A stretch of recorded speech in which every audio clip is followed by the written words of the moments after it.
What's up, guys? Mike from Frontline Foundations coming at you live and direct once again from the truck.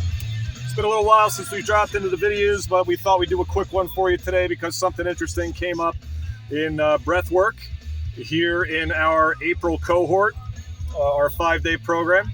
As many of you know, one of the cornerstones of our philosophy at Frontline Foundations is the need to cultivate for yourself a daily wellness practice.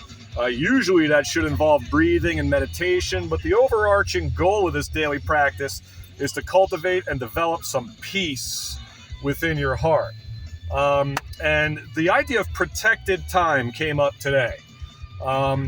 This practice that you cultivate for yourself ought to be protected time, so it's not subject to being overridden by a callback, an overtime shift that comes up.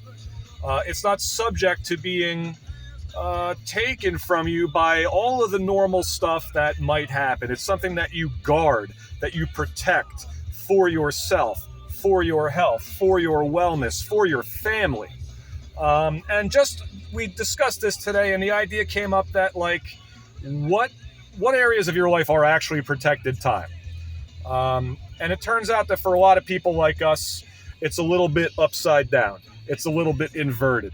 And protected time ends up being, if there is a call back, go back to the firehouse. If there is an overtime shift that you could pick up, if they need more help with a particular case, if they need more help with a particular intervention, we'll sacrifice time with our family. We'll sacrifice time with our kids, our loved ones.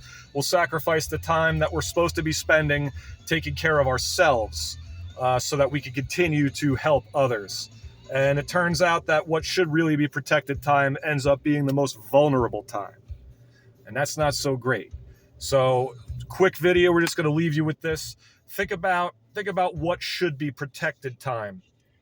I say that should be your daily practice. I say that should be time with your spouse. I say it should be time with your kids. That's what deserves protection. No judgment. All of us are struggling with how to balance very difficult jobs, very difficult careers, and the aftermath of those jobs and careers and the way it impacts our lives and our families. So it's no judgment, but think about what is protected in terms of your time and what isn't. And you might find it's out of balance. No big deal. Take some steps to correct that balance. All right, that's it. Be right back with you in a little bit. I'm out.